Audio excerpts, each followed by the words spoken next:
पटना में जल्द ही triple E की तरफ से तलबाओं को अच्छी तालीम मिलेगी। क्या है ट्रिपल ई और क्या मकसद है इसकी एस्टैब्लिशमेंट का, हमारे नामा निगार कुमार गौतम ने की सिद्धार्थ से खास बातचीत।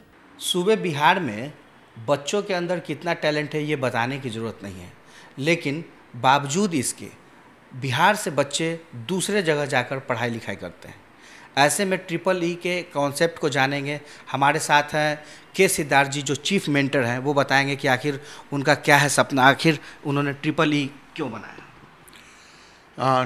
ट्रिपल ई वास्तविक रूप में बनाने के पीछे जो मुख्य प्रयोजन हुआ था कि प्रतिभा को तराशा जा सके और प्रतिभा के साथ में मनोवृत्ति का एक ऐसा मेल बना दिया जाए जिसमें कि जो बच्चे हैं उन्हें पता चल पाए कि वो किस बात के लिए सबसे अधिक प्रतिभाशाली हैं, कौन सी प्रतिभा उनमें सबसे बेहतर है और उस प्रतिभा को कैसे वो निखार सकते हैं। हमारी सामान्य जो समझ होती है कि प्रतिभाशाली वही विद्यार्थी होते हैं जो सिर्फ मैथमेटिक्स का क्वेश्चन सॉल्व करते हैं या फिर कुछ नामों को, बायोलॉजी के कुछ नामों को याद कर लेते हैं।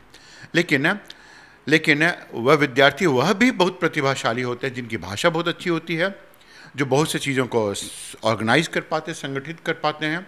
और वह भी विद्यार्थी होते हैं जो सोच सकते हैं और दिन भर सोचते ही रहते हैं।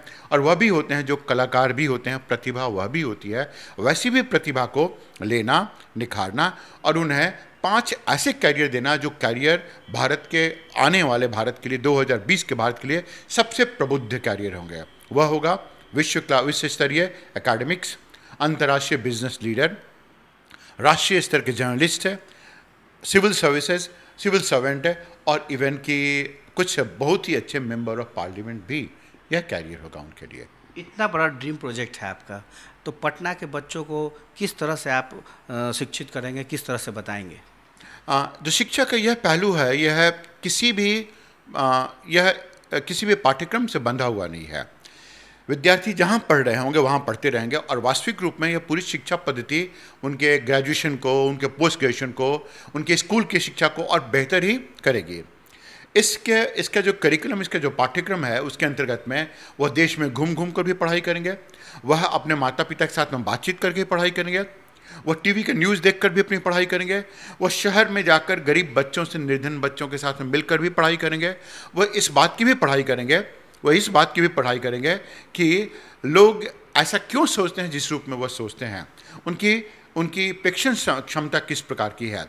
वह इस बात की पढ़ाई करेंगे कि नेट से कैसे कैसे मैटर को लिया जा सकता है, उसे लेने का सबब भी क्या होता है, उसका मर्म भी क्या होता है। वह उनकी पढ़ाई बिल्कुल पारंपरिक नहीं होगी, वो बिल्कुल अपारंपरिक पढ़ाई होगी, क्योंकि पारंपरिक पढ़ाई तो बिहार में होते ही रही है किसी कमोबेश रूप में, किसी न किसी रूप में होते रही है। हम लोग सिर्फ उन्हीं बातों पर ध्यान केंद्रित कर रहे हैं और उन बातों का संलयन कर रहे हैं जो पारंपरिक पढ़ाई से संबंधित हो। और जो अपारंपरिक बातें हैं उनमें है भाषा का विकास है, उनकी योग्यता का विकास, उनकी प्रतिभा का विकास, उनकी सोच का विकास, उनकी प्रेक्षण शक्ति का विकास है और उनकी एक सामाजिक पूंजी का विकास है जिसके सहारे वो लोगों से पढ़ने का काम कर सकें और अपने कार्य को लोगों में बांट सकें। यह इस पद्धति है। यह लेकिन इस पद्धति के तहत हम एक चीज़ जानना चाहेंगे कि आखिर आपने पटना का ही सिलेक्शन क्यों किया? चूँकि पूरे बिहार के अलावा पूरे देश की बात करें तो राजधानी दिल्ली है, बेंगलोर है, कर्नाटक है, लेकिन फिर भी आपने पटना का डिसीजन क्यों लिया? राजधानी दिल्ली में बच्चों के पास में बहुत सारे कैरियर ऑप्शन हैं। वह जाते हैं तो वह +2 के बाद में उन्हें बहुत बताने की ज़रूरत नहीं पड़ती है कि वो क्या कर सकें, क्या नहीं कर सकें। उनके पास में 20 आयाम खुले हुए हैं। अगर उन्होंने IIT PMT नहीं किया है तो किसी अन्य स्थान पर जा सकते हैं। पटना और बिहार के बच्चों में विशिष्ट कार्य यह एक मानसिकता है कि अगर उन्होंने IIT नहीं किया तो उनके साथ में कहीं कोई कमी है।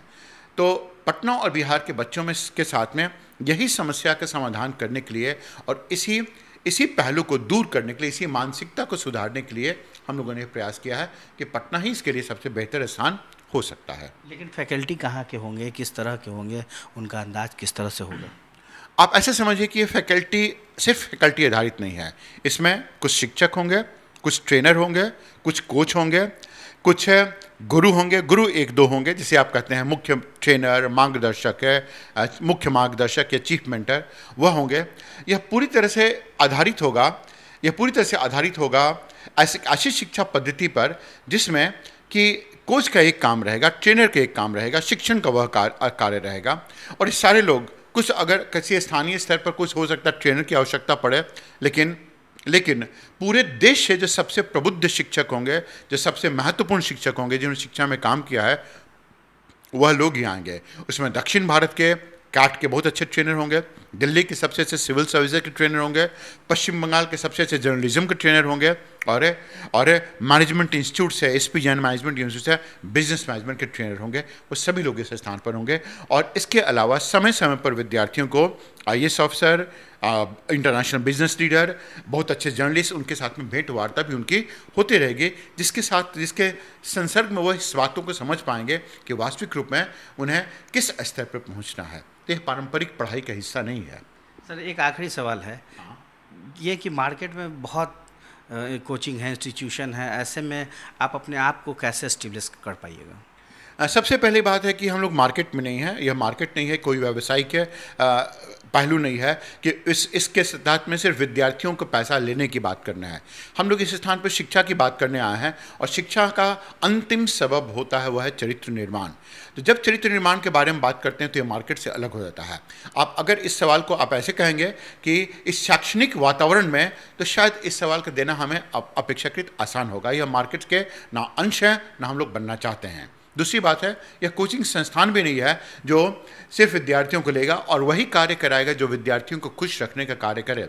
आप भी इस बात को मानेंगे कि कोचिंग संस्थान में वही विद्यार्थी क्वालिफाई कर पाते हैं अंततः जिनमें कुछ प्रतिभा होती है और जिनकी प्रतिभा नायाब होती है, असाधारण होती है।